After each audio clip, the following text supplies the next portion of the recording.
in this episode. It's absolutely incredible. Karen has entered over 40 short story competitions. But the thing that's fascinating about Karen is her incredible success rate. And today we're going to delve into some of her secrets as to how she does it. The word count you're putting out a month is absolutely bonkers. I've seen numbers like 40,000 words a month. How are you doing that? I think once I sit down and start writing, when we were talking about going into the flow and being totally focused, I completely lose track of time.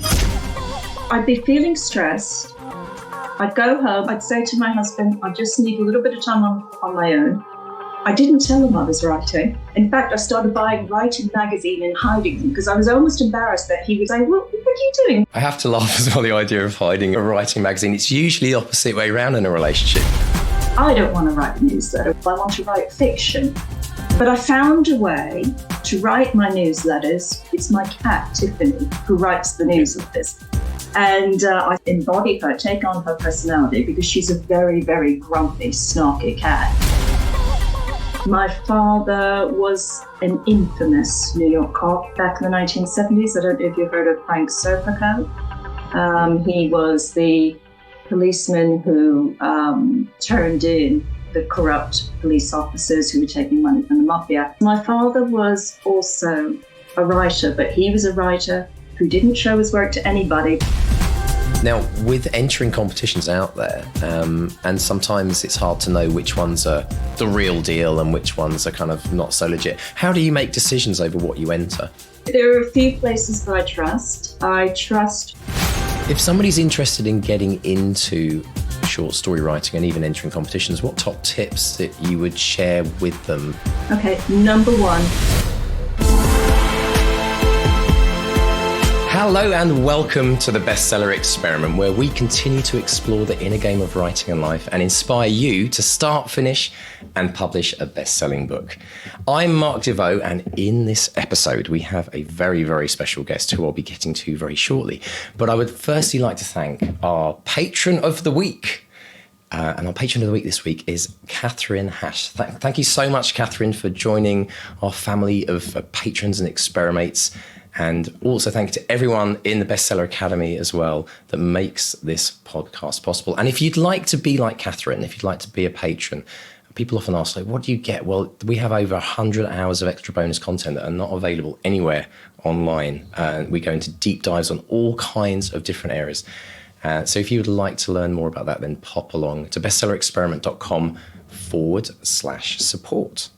Our special guest today is the amazing Karen Storey. Now, if you're a long-term listener of the podcast, you'll have heard me talk about Karen on a number of occasions. Karen is originally from the US and moved over to the UK for a 3 to 6 month stint. We're going to talk about this, Karen, in a minute. For 3 to 6 months in the 80s. And Karen is still with us today in the UK, and she hails from Leamington Spa. And today's focus, we're going to be talking to Karen about her incredible success with short stories. And I'm going to be putting in as many alliterations as I can today as well. It's absolutely incredible. Karen came into the Academy a couple of years ago and has entered just last year alone, over 40 short story competitions. But the thing that's fascinating about Karen is her incredible success rate. And today we're going to delve into some of her secrets as to how she does it. And it's something we've never focused on. So Karen Storey, welcome to the Bestseller Experiment. Thank you very much, Mark. It's lovely to be here. It's lovely to have you here as well. And you know what I find fascinating is I can only just hear a hint of that American accent, Karen. Would you say it's still there, or is it got...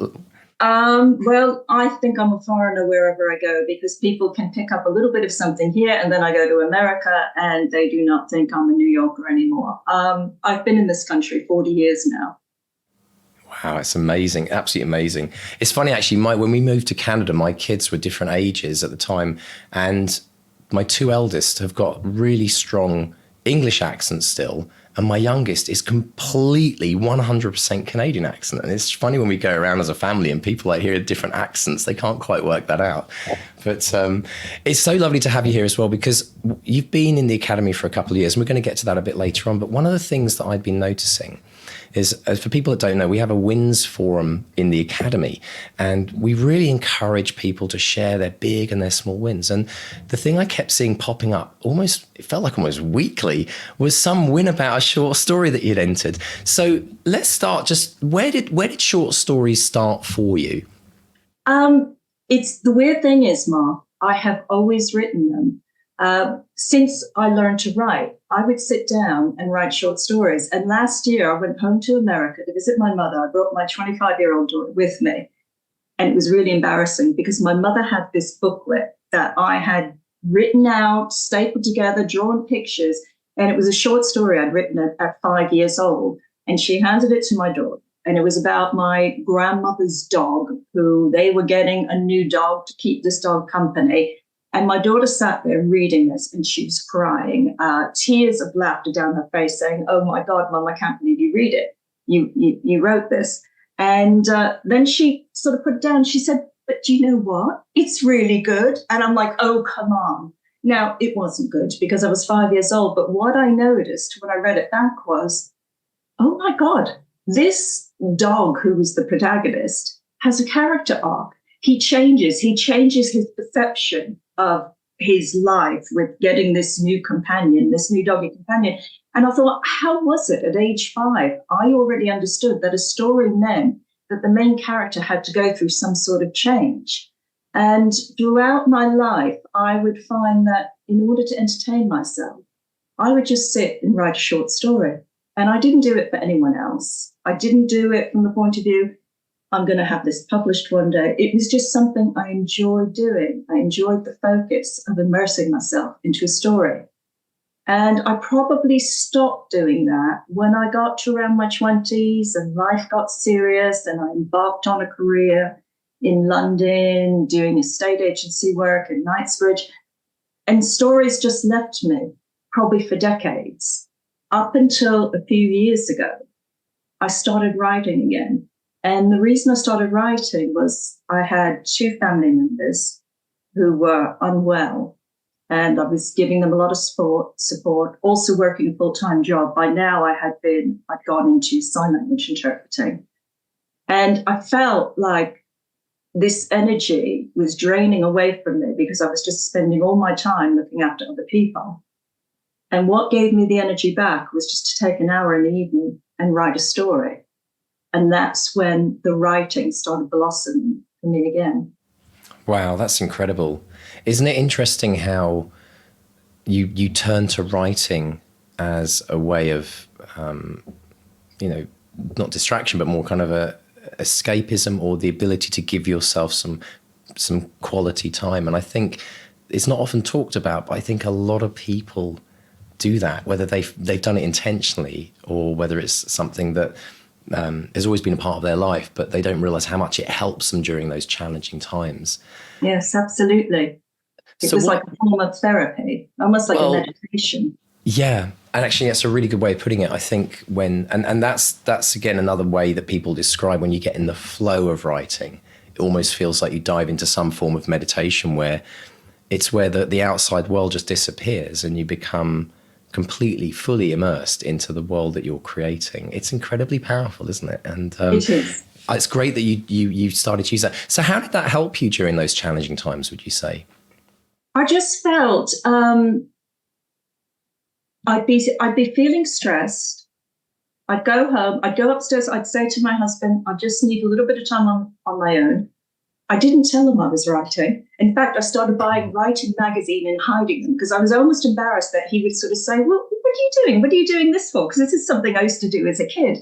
And I would go upstairs and I'd take some, and what I started doing, I started writing a novel, which I'd never attempted before, but I really had to immerse myself and focus on that.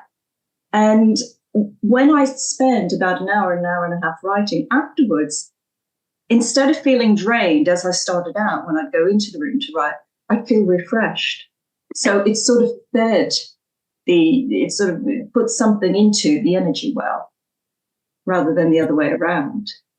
Yeah, that's incredible. I have to laugh as well, the idea of hiding a writing magazine. It's usually the opposite way around in a relationship, you know that? Is it? Oh, I see what you're saying. We won't go into that, Mark. Okay. No, we won't. But like, just you imagine like that would be a great short story about a couple who both discover a magazine that the other one's hiding from each other, right? I haven't discovered his. Maybe I haven't looked. Okay. There's a writing prompt there somewhere, I'm sure. But no, I think it's amazing, and I think it's I can imagine all the people listening to you talking right now saying, yeah, that's exactly. I realise that's why I do this now. A lot of lights might be coming on in that moment. And but I find it really, really fascinating as well that you talked about how you started out with short stories. Were you just writing them for pleasure, writing them for yourself, which is very, very different, isn't it, from writing a full-length novel? I don't think many people sit down to write a full-length novel just for the pleasure of it and for themselves. I mean, most people want other people to read it. And I think that's what stands apart the idea of a short story. It's not something that you're committing to do for the next year or two.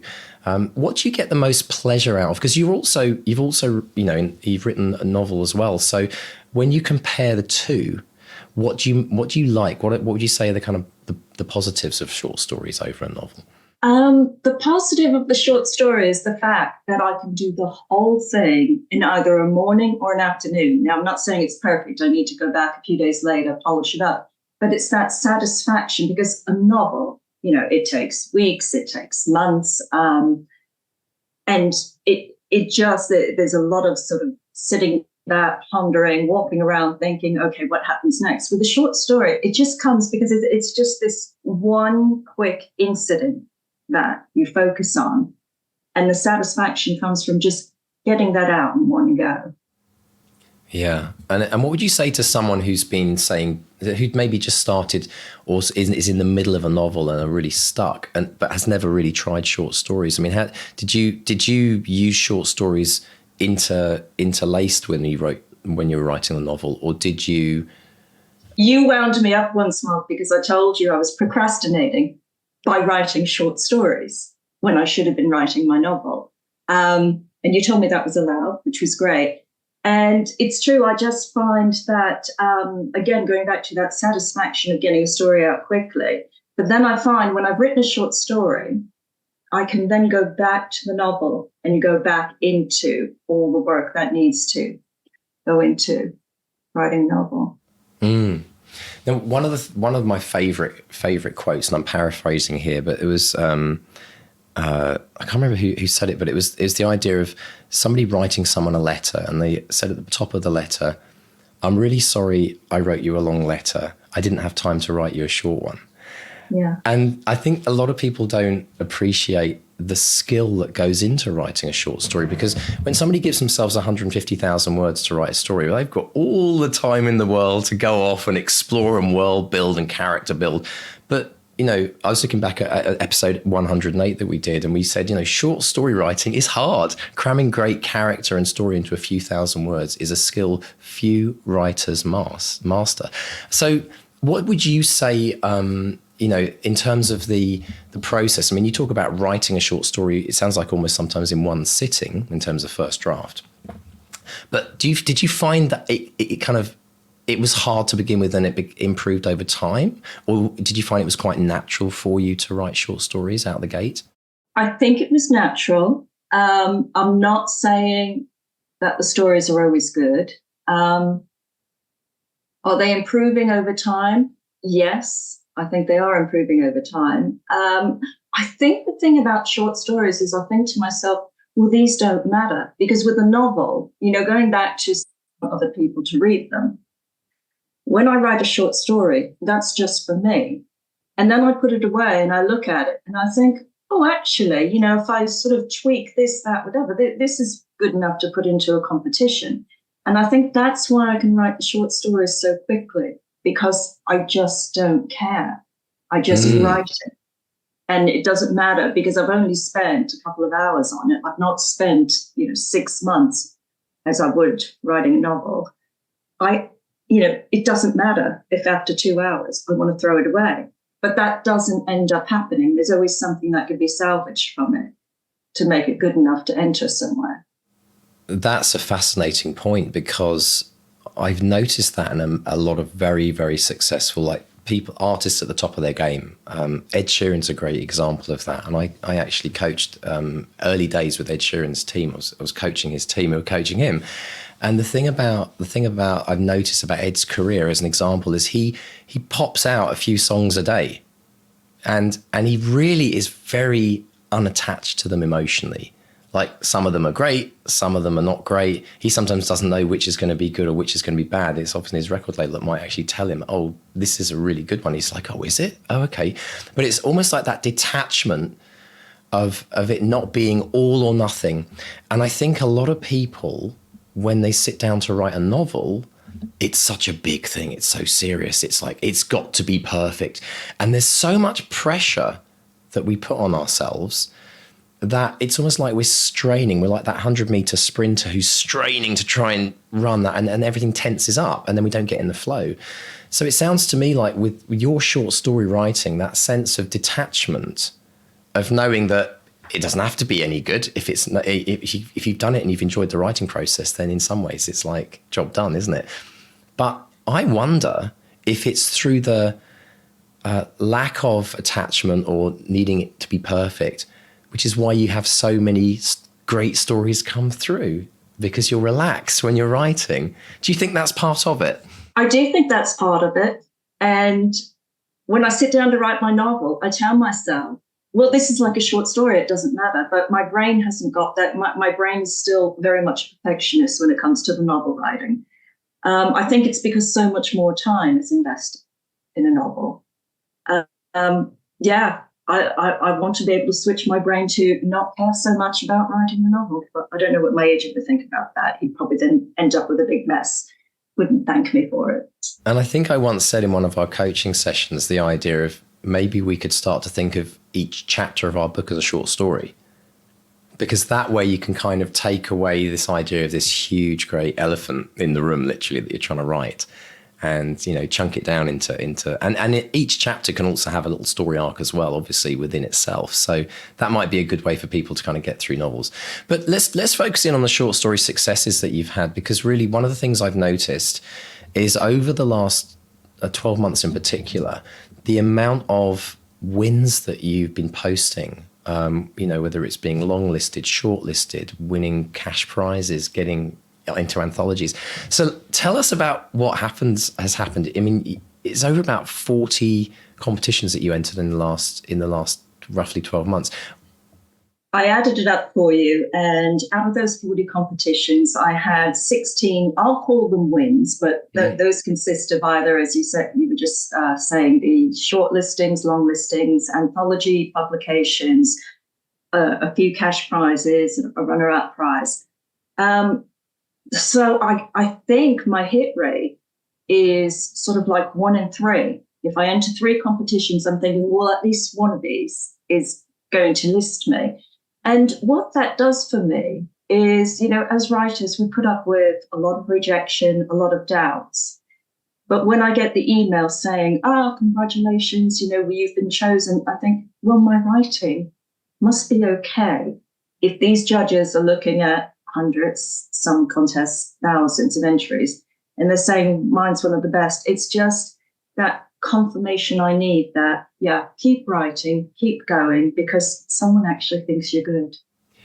And it's almost like it's a building block of confidence, which with each success you get, it's another external validation of, like you say, what you're doing is being appreciated. And the fact that it's happening so often, you then can no longer deny the fact that your writing is great, because it's just evidence outside of yourself. Whereas when you write a novel, the reverse is almost true, where you spend a lot of time working on a piece of work with no feedback, and then you've got this, and then you go through this typically incredibly challenging time where most people get like 30 rejections, and then it's like all or nothing on the one success. And so I love that. I love how you describe that. They kind of almost think about a staircase of confidence that you get as you kind of write short stories. So what would you say to people who maybe haven't focused on short stories as either a form of relief, as a kind of a way of pausing the book that they're writing, or have never, for example, even enter the competition? Because I think there's a lot of people who write, like you say, for themselves, but they never have the courage to take that big step. I mean, go back to the first one that you ever entered. Can you think back to what made you actually go for it and have the courage to actually submit that work? I think the first one I entered, and I actually ended up in an anthology, and I don't know why I chose this one. I think it was in Writing Magazine. It was the Scottish Arts Trust, and they were looking for a 2,000-word story on any theme. And I think they were the ones who said that, we like the more unusual. And I thought, thing about my short stories they are very unusual because my novels are commercial. I write what my agent calls upmarket commercial.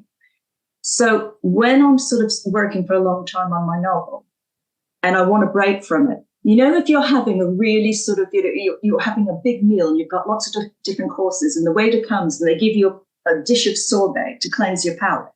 Well, I'll be working on my commercial novel and I just need to clear my head a bit. So my short stories, I'll just write something really, really weird and strange with an unexpected twist, because that clears my creative brain then to go back to writing the commercial novel. So when I saw Scottish Arts Trust, they said, they wanted something very unusual. I thought, well, I've got a few of those. And I sent them a story called Spaceship Head. And it was about these two feuding neighbors. And the reason it was called Spaceship Head is that the protagonist referred to the other neighbor as Spaceship Head because she had this weird silver bob hairstyle. And it is just a sort of thing I couldn't make a novel out of because it was just such a strange story. But Scottish Arts Trust, they loved it. They took it, they listed it, they asked if they could put it in their anthology. And that's what started me thinking, oh, wow, people like these short stories. Okay, well, I've got a few more here that I've just sort of written at random and I'll put them in this contest and that contest. And as I say, it's sort of like 1 out of every 3, I'll get a good response for them. Now, in terms of the actual knock-on benefits and these, I mean, you talked about a few there, but what are some of the most unexpected things that have happened by entering a short story competition? Oh, I've had some great experiences. I mean, one, the South Warwickshire Literary Festival, which this year I'm helping to organise, so I can't enter their competitions. But last year I had a short memoir piece that was runner-up. And I was asked if I wanted to read it out, and I did. It was very nerve-wracking. I went up on stage and I read this piece, and I hadn't practiced it. And the mistake I made was, it was quite an emotional piece. It was a story about my brother during 9/11. He was a New York cop who worked at the precinct across in the Twin Towers, and the communication I had with him at the time. And I read this piece, and I'd forgotten how emotional I felt at the time. And I'm standing on the stage and I'm thinking, oh my God, I'm about to cry because, I forgot how I felt about this back then. And I had to look at the audience and they were watching me, and I just had to apologize. And I stopped, I composed myself, and I continued reading.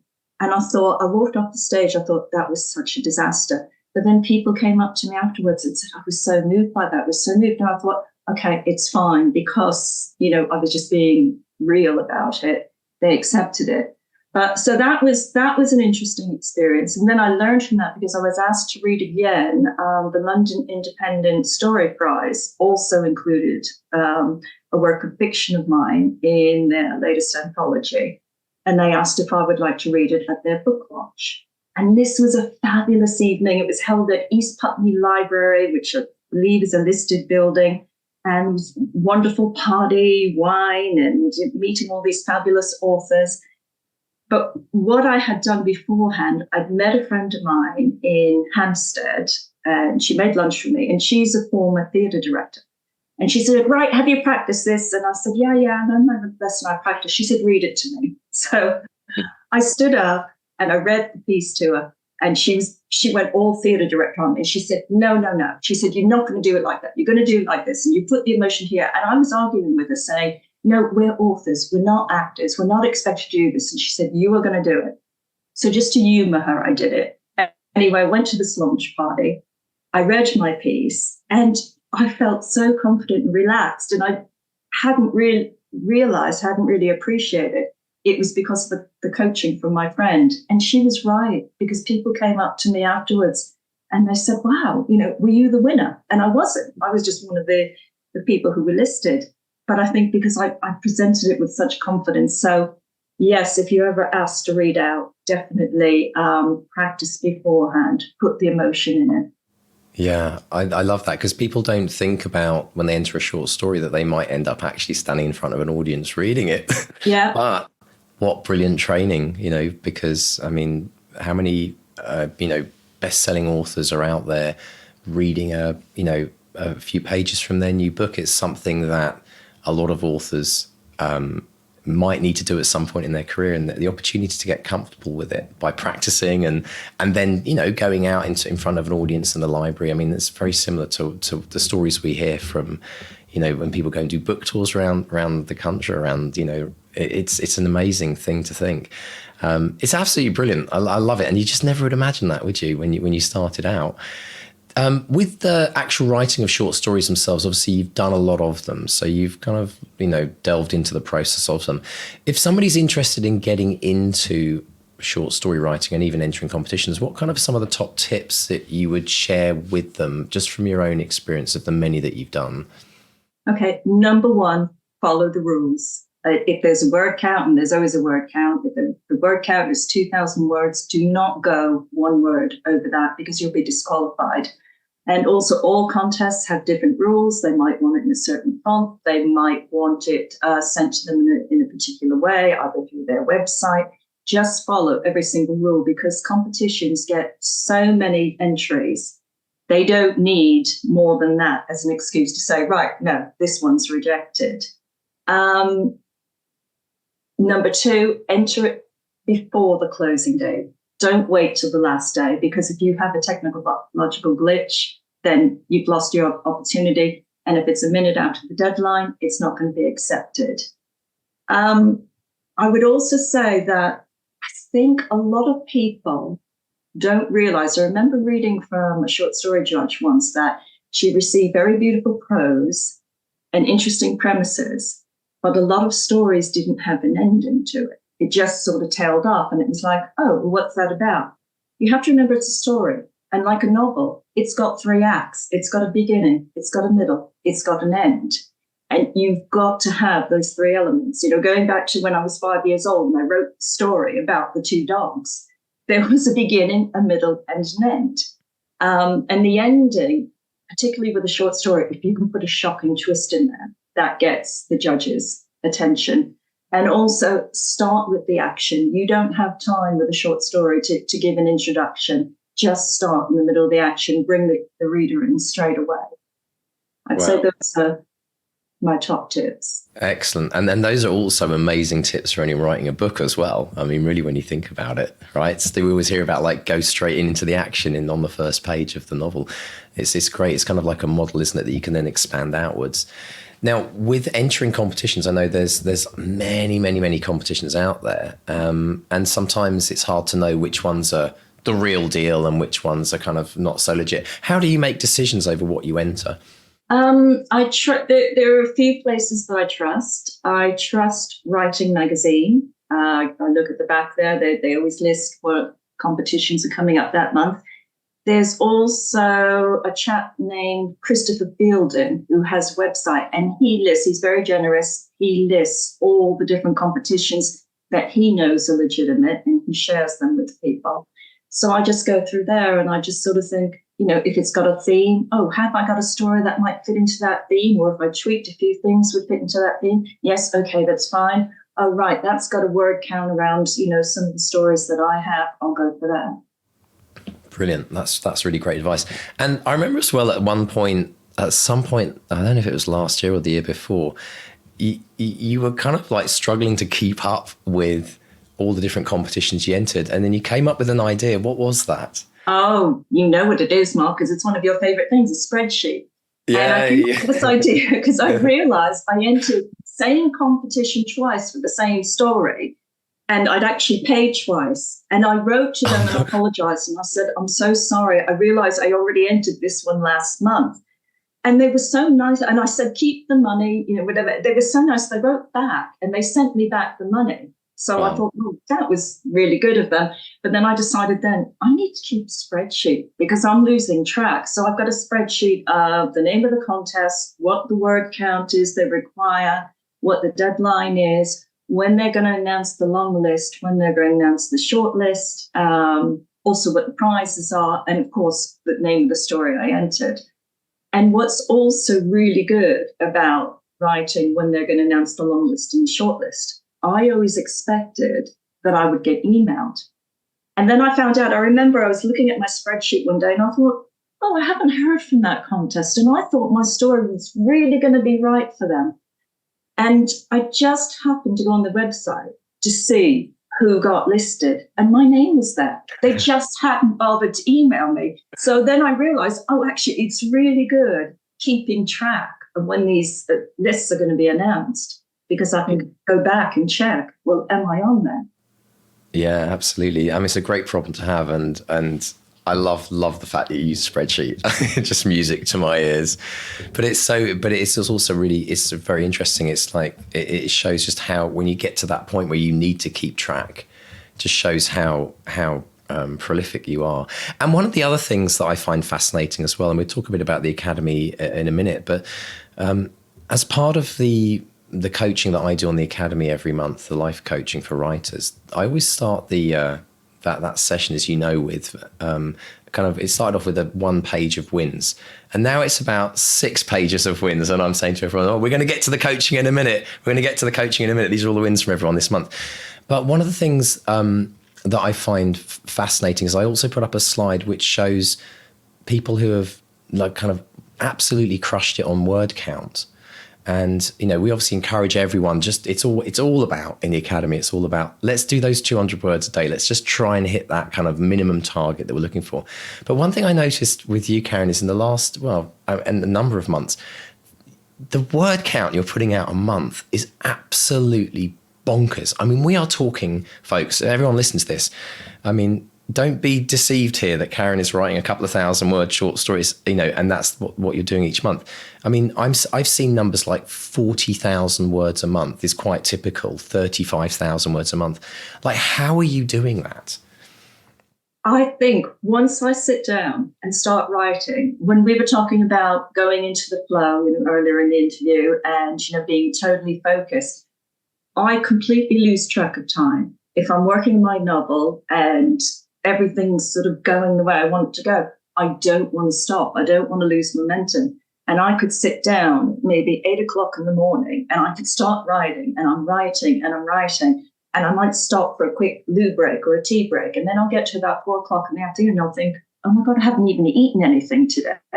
And my husband's sort of coming down and he's looking through the sort of sliding door here and he's walking away and he's thinking, oh God, what's she up to now?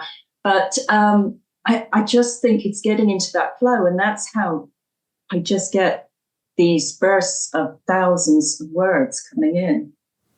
Wow, that's absolutely brilliant. I mean, it sounds like the complete opposite of the story you hear from a lot of people, which is, writer's block, or that idea of writer's block. And the fact that you're able to do that so consistently, I do wonder if a lot of that has been how you've trained yourself with short story writing, the fact that you're finishing things as well, and you're not having to kind of get in the stuckness of writing, which is where I think a lot of people get lost and almost train themselves on getting stuck. So that maybe there's a link. I think there is an impatience in me, Mark. When I want to get a story out, I just want to get it out onto paper, good or bad. I just want to get it out there. So if I'm really sort of going with my novel and these ideas are coming and they're coming, it's like I don't want to turn off the tap.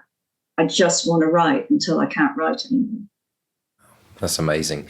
Now, I remember towards the beginning of this year, we had Amy Newmark on from Chicken Soup for the Soul, and I put out a challenge to our listeners to say, hey, why don't you try and submit a story to Chicken Soup for the Soul? And you mentioned just before we came on air today that you've done that, but not only done that, but you've chosen a story, which is something you wrote, you kind of told me about a while back, which was incredibly moving. I mean, share a little bit of that background. My father sadly passed away a little over a year ago. And it was around Christmas time. And my parents had this thing where they were in their 80s, and my mother said, "Oh, we don't celebrate Christmas anymore." Because I asked, "Have you got a tree? This, that." "No, we don't do anything like that anymore." And then a few days before Christmas, she phoned me up and she said, "Well, you'll be happy to know we've decorated the apartment," because they were living in a retirement apartment by now. "And we've put out the little ceramic Christmas tree that I made when I was a kid." She said, "Because your father told me," she said, "now he's got Alzheimer's, so don't take any of this seriously." She said, "But he told me that this is going to be his last Christmas, so we have to celebrate it one last time. He said he's not going to live till the end of the month." Now, apart from the Alzheimer's, my father was very healthy, absolutely nothing wrong with him. And then she told me yesterday, she said, "I'll tell you how bad his hallucinations are getting." Yesterday, he thought his brother Larry was in the bedroom talking to him. My uncle Larry had died about 10 years ago. And she said he was so happy about the talk they had. And then it was afterwards when he was saying that he wasn't going to be around. Well, my father died that night. He went out for a walk in the middle of the night. He left the apartment. My mother didn't know. She was sound asleep. And the next thing she knew, she had police knocking on the door and said that they found him. What had happened in the end is he had a stroke. Now, nobody knew that there was anything wrong. And what really touched me is my father knew. My father knew he was going. And they did. All he wanted was, he just wanted to see the Christmas lights one last time. And he got that. Wow. That's just such an incredibly powerful story, isn't it? It makes you stop and think, doesn't it, about what's going on in life and the bigger things that we don't fully understand. And your dad was very encouraging of your writing, wasn't he? He was. My father was also a writer, but he was a writer who didn't show his work to anybody, but to me. He showed some of it to my mother. There is a reason for that, which I can talk about now that he's gone. My father was an infamous New York cop back in the 1970s. I don't know if you've heard of Frank Serpico. He was the policeman who turned in the corrupt police officers who were taking money from the mafia. My father was one of the bad guys, and he ended up working for the district attorney in sort of helping them arrest the other guys who were, there's a whole story behind this, Mark. We lived with bodyguards in the house. My mother has only just started talking about all this because my father was getting death threats for the fact that he was now having to turn in other New York cops who were on the take. And my father used to write about his time on the force, all these things that happened. And we used to say, "Why don't you send this in to be published?" And the look on his face, the big fear was, if I send anything out to be published, even though it has nothing to do with the mafia and the Frank Serpico thing, that's all it will ever come back to in publicity. So he locked all his writing away. And when he heard I started writing, he was so proud. And he told me, he said, "Don't do what I did." He said, "Get it out there. Get your work out there." Wow. And those words no doubt live with you probably every day now as you sit down to write in honor of his life in some ways. And isn't that brilliant? Absolutely love that story. Thank you so much for sharing that, Karen. It's such a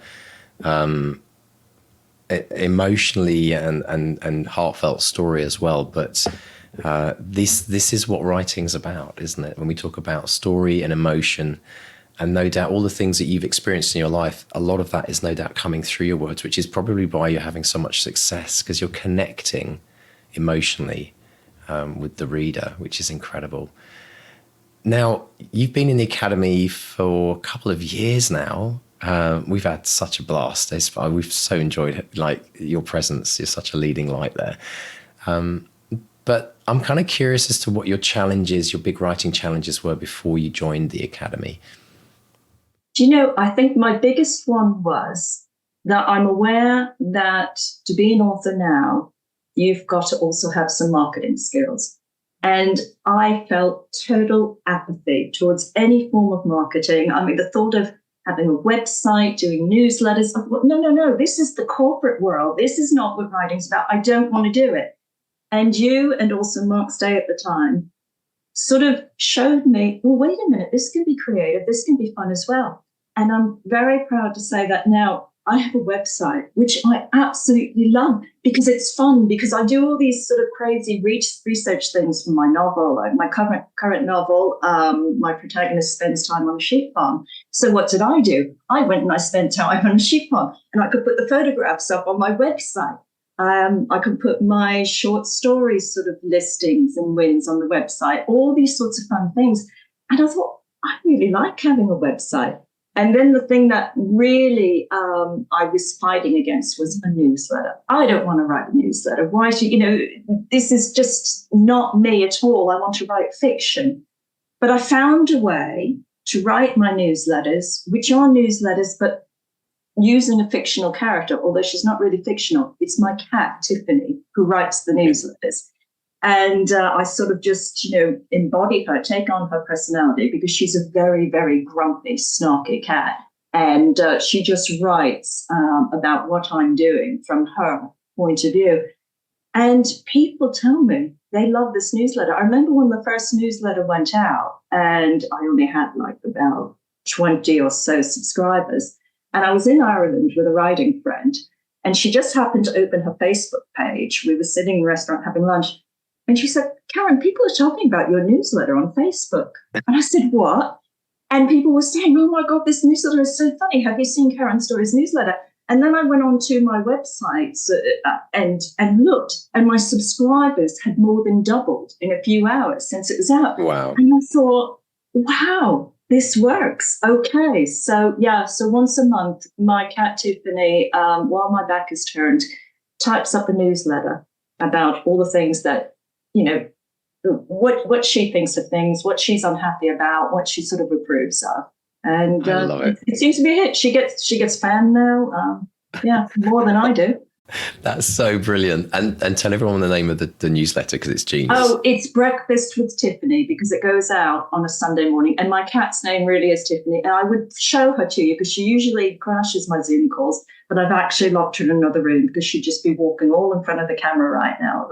Well, absolutely. But yeah, but if people want to see her, I no doubt she probably has a few pictures in the newsletter, so people can subscribe to the newsletter. If you go on my website and you go on the page of the newsletter, it's there. There's a picture of her sitting at my desk, beautiful grey Persian, and it says Breakfast with Tiffany.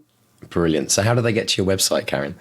It's www.karenstoreyauthor.com. Brilliant. And Storey is EY, isn't it? Just for EY, yes, that's right. I tell people Storey was a wedding gift from my husband, having that surname. I was going to say you married the perfect man to become an author. I think I made that joke quite a few months ago when I was talking about one of your successes, and it just hit me one day. It's funny because when you get to know someone and their name is their name, and then one day it just hit me, hang on a minute, we've got the short story queen here and her name is Storey. Just doesn't get more perfect than that. There's a few, I actually once did a speech about how people's surnames often represent the career that they do. There was a Chinese lawyer in Vancouver called Su Yu, and there was I got it already, yes. Right. But there is something about the world that we show up in and we write. It's created around the bigger world that we live in. And I really want to honor you in this moment just because of, how you've shown up in this world and the things that you've experienced, the things that you're doing, the prolific writing that you do. And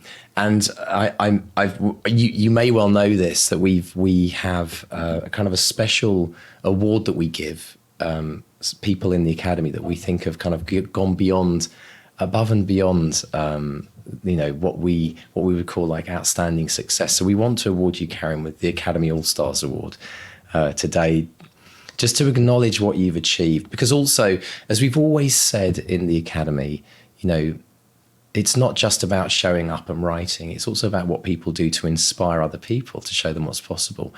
And I know that a lot of people who are sitting there today thinking, maybe I should do a short story. I haven't thought about doing a short story. I'm sure there's a lot of people who are very excited and enthused after hearing your story.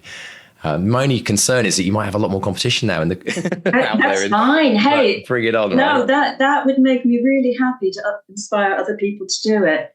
Yeah. Writers are never other competition. We're all in it together. Absolutely. There's enough room for everyone, isn't there? Yes. So how would you say that the Academy has helped you as a writer specifically?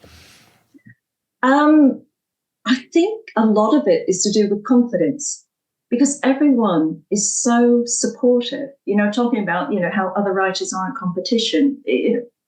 Everyone there, all the fellow academates, we just all sort of support, encourage, inspire each other. And that has been a big thing for me during the time on the Academy. Yeah, that's huge, isn't it? Because really confidence is everything. And in fact, when people lack it, the reverse happens as well. People give up, or they don't believe in their own abilities. They don't build up that momentum. And what's your favorite part of the Academy, Karen? Okay, I'm not saying this because it's you interviewing me, Mark, but it is the life coaching sessions you do over Zoom. I just come away after that hour. I just think, whatever the life coaching is about, I just sit there and think, yes, I can do this. I mean, I remember the one where you were telling us all, go out and get author quotes for your books. Go out and get them now. It doesn't matter if you haven't got a publishing contract yet. Just go out and get it. And I thought, okay, I'll do it. And within a week, I had 6 author quotes, which I've now put on my website, from some amazing people. I've got Sophie Hannah, I've got Anstey Harris, I've got Cass Green. And it's because you gave me and the others the confidence to say, just go out and do it. Just ask. And it wouldn't have occurred to me to do that. So yeah, you just make us feel that anything's possible. Oh, that's super kind of you to say. I wasn't expecting that. I didn't ask for that. I know you weren't. But do you know what? Do you know what I love? What gives me the greatest joy coaching on the Academy is seeing people's eyes light up when they think, oh, maybe I could do this. And then when people like you go out there, Karen, and there's yourself and many other examples in the Academy of people that have just taken that step of courage and done it. And then the things that those quotes are going to give you, the confidence, and also when people come to your website and they see those quotes, it's like, it's a great, it's what people do on the front of books and movies. It just works. So, but well done for actually going and doing that, because it's one thing me saying it, but it's another thing actually following through with it. So that's really heartwarming to hear. I didn't realize you had so many quotes. It's absolutely brilliant. Absolutely fantastic. Now, to finish off, Karen, tell us a bit about where you're at right now, because you have written a novel, you've got an agent. So, I've written a novel, and one of the reasons my word count has been so high recently is because I've been doing some revisions with my agent. So I've been rewriting chapters, adding scenes. We're both feeling really confident about this. He loves it. In fact, we met yesterday at London Book Fair briefly, and he just sat me down. He said, I'm crazy about this novel, and I can't wait to get it out there. And I thought, oh, that's just so good to have an agent that believes so much in it. Oh, complete. And that's everything, isn't it? It's having an agent who is so excited, because they'll take that excitement out into the publishing world and it will be infectious. So we are so looking forward to seeing what happens with the novel, Karen. I just want to wish you every I won't say luck, because the harder you work, the luckier you get. We know that. You've put in the hours and you've worked really, really hard to get the success that you have. So thank you for coming on the show today. Thank you for inspiring everyone, both out in the podcast world today and in the Academy. And I would like to just put it out there into the universe, as I always do, but maybe one day we can have you back on the show to hear part 2 of this story. Oh, I'll look forward to that. Brilliant stuff. Brilliant. Well, do stay with me, Karen, whilst I just say a big thank you to everyone who's listened today. And like Karen said, if you'd like to go and find out more about Karen, subscribe to her amazing newsletter. You want to see pictures of cats, right? Go do it. KarenStoreyAuthor.com. And if you'd like to follow today's video on YouTube, because we do record these now as well, you can see Karen and myself. You come to @Bestseller Experiment on YouTube, or if you're lazy like me, just type Bestseller Experiment There's only one bestseller experiment out there, folks. That's one of the beauties of having such a bonkers name for a podcast. So just pop that in your search engine. And we're also on socials at Facebook, Bestseller Experiment, and on Twitter or X, Instagram, Threads, Pinterest, Bestseller XP. And Karen, so your Twitter handle? On Twitter or X, whatever you want to call it, it's at StorytellerK, and it's Storey with the E in it. Perfect stuff. Well, thank you again so much for joining us today, Karen. And like I say, so looking forward to having you come back again in the future. And if you'd like to check out today's show notes, please do check out the links at bestsellerexperiment.com. And whilst you're there, we also have a newsletter. I will say there are no pictures of cats. Maybe I'm missing something there, Karen. Maybe we need to do dogs or something cute like that. Pictures of me and Mark sometimes don't really kind of do it for everyone, but you can come to the website and click on contact. And then you can send us also a message there. And if you want to sign up for the newsletter, there's a newsletter link. And I always say this, but if you're interested in trying a short story, why don't you try a short story that is 1,000 words, and you can do it in 5 days by challenging yourself to the 200-word challenge. Every day, just try and knock out those 200 words, like 1/5 of a story. By the end of the week, you may be able to enter a competition. So 200wordchallenge.com. Join thousands of other people who are building their daily writing habit with us. So have a fantastic writing week. Have a great, massively productive writing week, no doubt, Karen. Look forward to seeing you back in the Academy very, very soon. And until next week, it's goodbye from me, Mark DeVoe, aka Bookmark. Goodbye.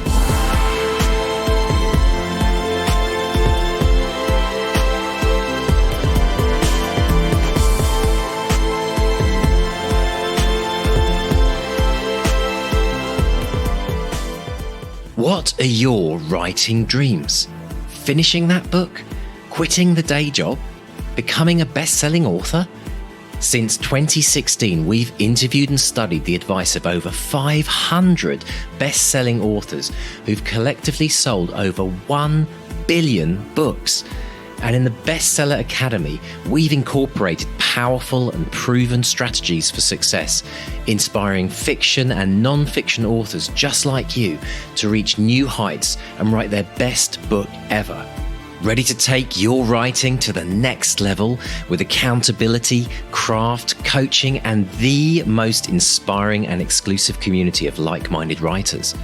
Well, your bestseller dreams are just a click away. Join us today at bestsellerexperiment.com/academy.